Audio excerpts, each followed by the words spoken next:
Bună ziua, bine ați venit. Well, in this video, I want to talk about Romania Miscellanea, part one, because there'll be two of these, because there's quite a lot of differences between the UK and Romania. So I've got 10 I'll kind of go through and talk about. The first is pharmacie. I've already talked about this and filmed it, but there are so many pharmacie in Romania, and especially in Craiova, many of them being next to each other in the street, competing with each other. You've got big chains. Dr. Max is a recent chain that bought out some other groups. Catena is a big one. We tend to go to an independent pharmacia called Heliconia. They will all offer you loyalty cards, which save you a lot of money on the medication that you buy. And you can buy a lot of medication that you probably couldn't in the UK. You can buy certain antibiotics over the counter which wouldn't be available in the UK without a prescription. So there's a bit of a difference there. Also, they're open 7 days a week. In the UK, they're not. You've got to go to the pharmacia. Probably you've got until about Saturday lunchtime to get your medication.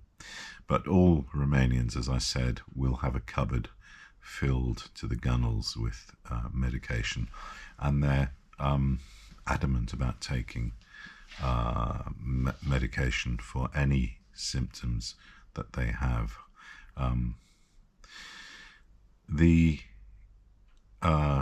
One of the big myths shared with France is that curent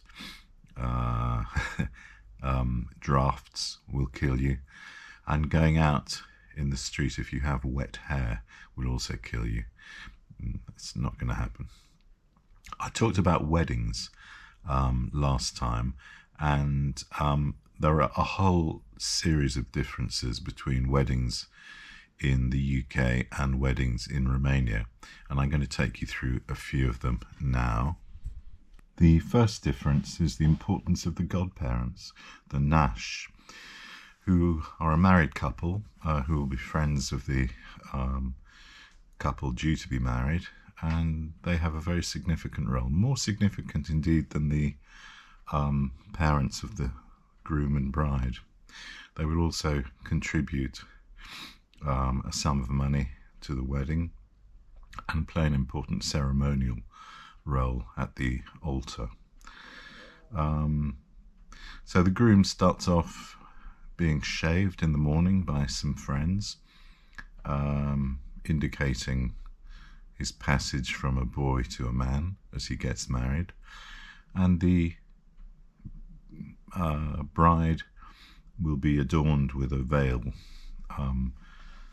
They will probably, if they live in a block, go outside, and some people will bring water to them. This is meant to, buckets of water will bring luck to the soon-to-be married couple. There'll be a dance, and then a cake will be broken over the bride's head and distributed. I've been to 2 Romanian weddings, and I can call them opulent, extravagant. They will go no expenses spared. Everything will be video cammed. They will have a team following them around taking photographs. There'll be a band. It could be modern DJ plus traditional music.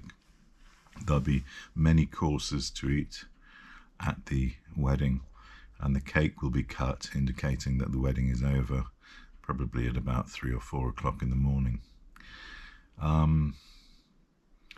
Within the church itself, they exchange rings and crowns.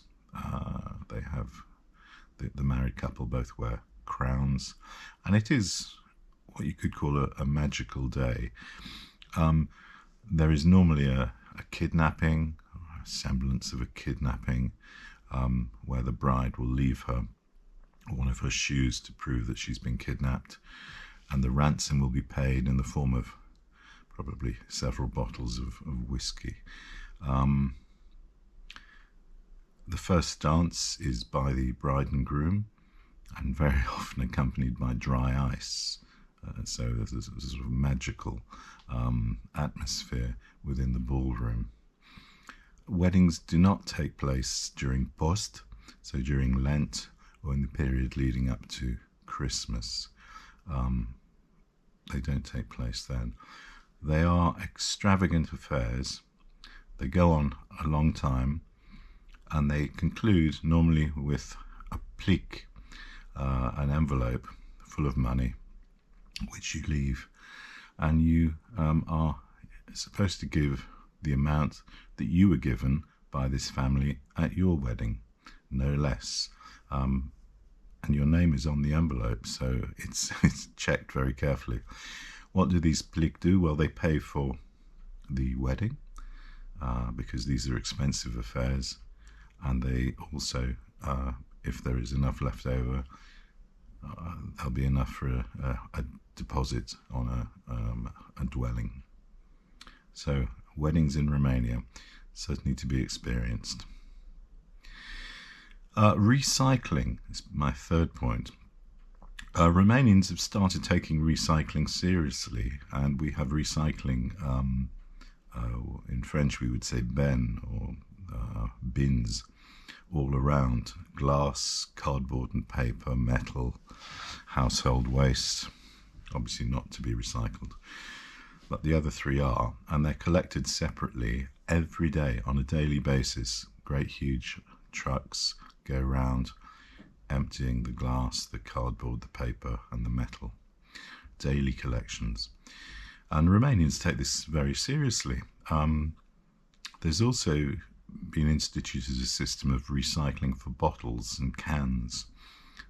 You pay what we would say in German, a Pfand, a deposit of 50 ban, which can be redeemed at most supermarkets.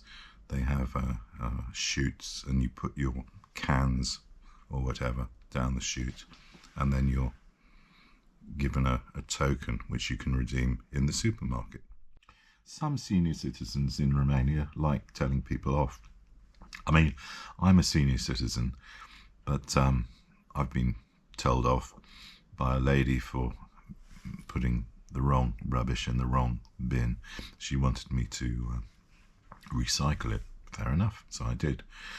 And I was washing my windscreen on the street of the car on the street, and an old gentleman came up and told me it was illegal to wash your car on the street. I said, I'm not washing my car, I'm just clearing some grime from the windscreen. The law is that you must have a clean car in Romania, and you can be fined if you don't. But he was very keen to point out to me that I was causing danger by allowing water to drip onto the street. Fair enough. Fifth point, drinks. On your birthday and on your saint's day, if you're a man, you'll probably buy your friends in your local terasa a drink. It's the custom. So you hand over some money to the proprietor, and they will ensure that your friends have a drink on you. If you're in an office, you'll take in chocolates, or you'll take in pizza. I think this is the reverse of England, where if it's your birthday, you don't buy the drinks or the treats. Other people buy them for you. But it's the reverse in Romania. If it's your birthday or your saint's day, you buy them. And you have to know which saints. Most friends will have maybe two names.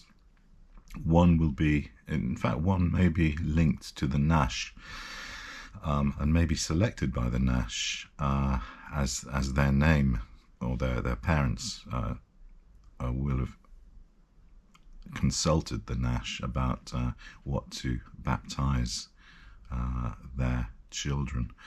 Maybe that's falling out of use a little bit, but you have to know everyone's saint, so it gets very complicated, because you have to know if Mitika, obviously Dumitru, when is his saint's day. It's a very important saint, Mihai and Gavril. They're very important saints. So some saints, a lot of people are named after these saints, and you have to know that this is their second name and to congratulate them on Facebook, because Romanians are still very avid users of Facebook. Everyone is on Facebook, and most people are on WhatsApp. Twitter doesn't seem to have taken off really here, and we'll see what happens with Blue Sky in the future. I've been here 5 years now, and it took me a while to convince people that I wasn't English, that I'm in fact Welsh. The easiest way of doing that was to recite the longest place name in Wales, Llanfair Pwllgwyngyll Gogerydd Wendroplith Llantisilia Gogolgoch, which is a little village in North Wales, which has made money from having this long name. People are now calling me Gales, so that's okay. I've made it. They realise that I'm Welsh and I'm not actually English. Supermarkets, point 7. They have lots of special offers here. Especially we go to Lidl, we go to Kaufland. Super Sambata, Super Saturday. People look out for these, and there's an app where they'll alert you to these offers, but you have to get there early, because the bunice, all the grandmas, are also scouring these offers, and they'll be there early clearing the shelves. So if you see an offer of something you want, get to the supermarket early, because otherwise the shelves will be bare, the shelves will be empty. The two things that I've noticed Romanians love are travel and food, and I was wondering why, and I think it's because in the Epoca de Aur they didn't have the opportunity to travel, and food was lacking. So if you go to a Romanian party, you'll be offered lots of food, and it will be considered an insult if you don't eat your fair share. Similarly, they will use every bit of holiday time to go on extravagant holidays. They love going on cruises, they love going abroad, they love visiting relatives overseas. Travel is a huge part of Romanian existence nowadays. Okay. Two final minor points. You've got to love a language that uses the vocative. I have a friend called Radu, so he'll be Radule. They use the vocative all the time. It's a term of affection. Well, not a term of affection, it's a term of address. And they use it all the time. So I think it's got to be one of the few languages still using a vocative. And my final point for today, there's a notice downstairs on the door to our block. We're going to have desinfectare pescara. So there's going to be a disinfection program tomorrow where someone will walk through the staircase blowing some sort of insecticide. Now, this causes all the cockroaches and bugs to try to get into apartments, so you've got to be aware of this, and you find them on the stairwell afterwards for quite a while. Okay, well, I hope you've enjoyed those differences, a few differences between the UK and Romania, and there'll be part 2 of this, because there are more differences, more miscellanea that I've noticed in my time here, and I'll bring those to you sometime later. Thank you so much for watching, and I wish you a happy weekend. La rivedere.